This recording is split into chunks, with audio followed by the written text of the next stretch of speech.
반갑습니다. 자, 이제 11월 22일 이제 수요일자로 또 여러분들을 찾아왔습니다. 열심히 하고 있습니다. 많은 성원 부탁드리겠습니다. 원래 연말로 갈수록 이 동영상 뉴스 조회수는 떨어집니다. 왜냐 1년 동안 이 컨셉으로 갔기 때문에 이제 실직을 느끼실 때가 됐거든요.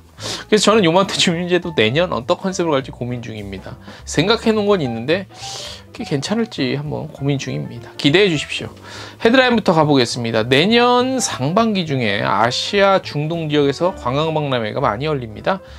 정리해 놓은 것들을 전해드리겠습니다. 방송 중에는 안 전해드리고 저희 텍스트 뉴스 보시면 무슨 박람회가 언제 어디서 어떻게 열리는지까지 나와 있으니까 표로 참고하시면 좋을 것 같고요. 호텔 패스에서는 굿바이 2023 호텔 페스타라는 이벤트를 진행합니다. 우리 여행업계 여행사 대상으로요. 호텔 숙박권도 드립니다. 많은 참여와 관심 가져주세요. 자, 오늘은 요 얘기를 전해드릴 텐데 국내외 여행 비용 관련한 거 컨슈머 인사이트에서 조사한 내용 요거 자세히 좀 전해드릴 예정이고요.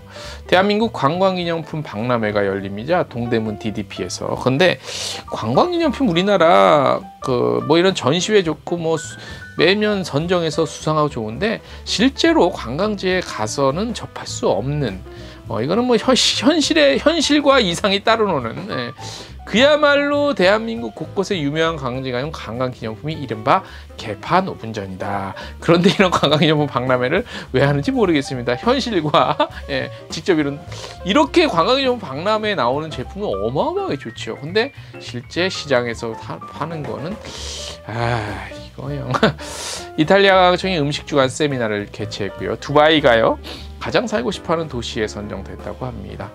대한민국 서울이요 대도시로서 전 세계에 가장 살기 좋은 도시 중에 하나입니다. 이런 순위에는 안 들었지만 허츠는 최대 25% 블랙 프라이데이 세일 들어갑니다. 어마어마한 규모로 합니다. 대한항공이 코트룸 서비스 다시 시작했고요. 부산은 중국과 동남아 개별 관계 공략에 본격적으로 나섰습니다. 에어프리미아가 전도선 특가 프로모션 선보이네요. 자세한 뉴스 traveldaily.co.kr 참고 부탁드리겠습니다. 오늘 요 소식 전해드릴게요. 여행 비용 관련. 지난 7년간 해외여행자는 여행경비, 그러니까 한 3박 4일 정도 기준으로 했을 때 해외여행 경비가 국내 여행의 3배, 제주도 여행의 2배 이상을 지출해 온 것으로 집계해 보니까 이렇게 나타났어요. 그래서 제주도 갈 돈이면 해외여행을 가겠다라고 말하지만 이것은 비현실적이라고 이렇게 얘기를 하는데 비현실적은 아니죠. 사실 그러니까 2배를 써도 이왕 쓸 거면 해외를 간다는 얘기지. 이 돈이면 이왕이면 제주도 갈 돈이면 해외여행을 가겠다는 얘기가 아니라 조금 더 쓰더라도 쓰는 한이 있더라도 제주도 안 가고 해외 가겠다 이 말이지요. 자, 컨슈머 인사이트가 이제 조사를 한 거예요. 어떻게 조사했는지는 생략을 할게요. 자세한 궁금하시면 텍스트 참고해 주시고요. 자, 국내외 여행 비용을 추세를 보니까 올라갔다가 정점 찍고 하락하는 그런 패턴을 보인다고 합니다. 올해 1월에서 10일 3박 4일 기준 여행자 1인당 지출 금액이 제주도는 52만 원 정도, 해외는 115만 원 정도. 해외여행 해외여행을 제주도에 한 2배 정도 가량 쓴 거예요. 국내 여행지 전체 평균은 33만 원 정도. 국내 여행 평균에 비해 제주도는 1.6배, 해외는 3.4배 정도 높았습니다. 제주도 가느라 1.6배 쓰는 것보다 해외 가느라 3.4배 쓰는 게 낫다라는 불합리한 여행 계획이 많은 이들의 공감을 얻고 있는 게 현실이라고 얘기는 하는데 현실 같지는 않고 제가 자꾸 딴지를 거네요 내용에. 그냥 이런 조사가 나왔다는 거죠. 저의 생각과는 차이가 있습니다. 제주도가 2022년에 가장 크게 올랐다고 합니다. 그래서 지난 7년간 평균 비용 국내와 해외 모두 공통적인 패턴을 보이고 있는데 2020년까지 4년간 거의 변화가 없다가 2021년 상승했다가 2022년에 정점 찍고 2023년 올해 하락한 것으로 나타났습니다. 여행지에 따라 2021년에서 2022년 사이 비용 증감 패턴에 큰 차이가 있었다고 합니다.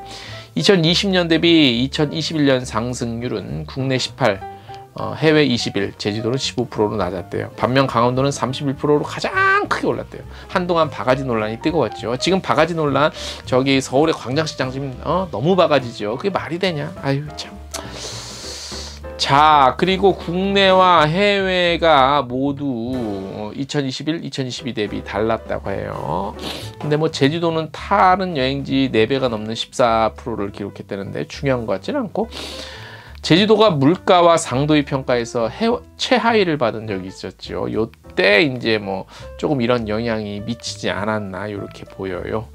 그 다음 초긴축 여행 시대에 적응하는 여행 산업에 대한 건데, 올해 1월에서 10월 전 지역 모두 전년보다 비용이 줄었대요. 조금 썼다는 얘기지. 물가 상승 압박이 컸음에도 국내와 해외 모두 여행자 지출이 9에서 10% 정도 감소하며 2021년보다 낮은 비용이 보였대요. 소비자가 지갑을 닫고 초긴축 여행으로 돌아섰음을 여행업계가 체감하고 시장 변화에 적극 대응한 결과라고 합니다. 제주도는 나홀로 2021년 비용 수준 밑으로 들어가지 못했다고 합니다.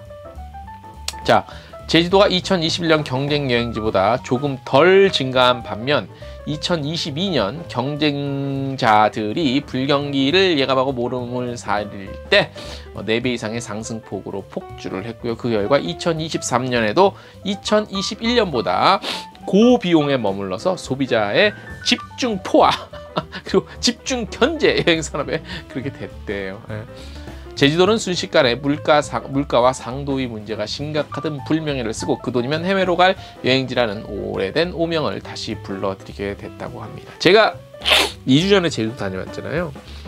렌트카 비용은 싸서 좋았는데 확실히 다른 뭐 먹고 이런 비용은 너무 높더라. 그리고 자 보세요. 우도를 갔는데 우도 배 타는 게 15분 10분 가는데 10,000원이야. 왕복이 10,000원, 그렇죠? 비싸다고 할 수는 없지 사실. 그죠? 근데 현지에서 내려서 하루 종일 자전거 타는 게 15,000원이야. 그것도 비싸다고 할 수는 없어. 그러니까 이런 것들에 대한 어떤 제주도 측의 좀 적극적인 홍보 이런 것도 필요할 것 같아요. 네. 소비자는 해외여행이 제주도보다 훨씬 더 많은 비용이 든다는 것을 잘 알고 있다.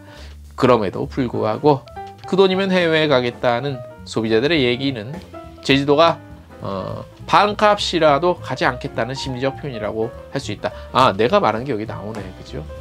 이에 대해 실제로는 제주도가 비싸지 않다고 항변하는 것은 공허할 따름이며 반값이라도 제주도는 가지 않겠다는 의견이 공공연히 표출되고 그에 대해 다수가 공감하는 의미를 제대로 아는 것이 좀 중요하지 않겠느냐라는 보고서 내용이에요. 저희가 취재한 내용이 아니라 저의 생각과 저희 트래블리엘이 입장하는 다소 차이는 있습니다. 그 사실을 좀 인지해 주시고요. 말씀드린 내용 뭐 대충 반영이 됐네요. 제주도는 비싸다. 글쎄, 렌트카를 종일 빌렸는데 5만 원이 안 됐어요. 전기차를 빌렸는데. 그리고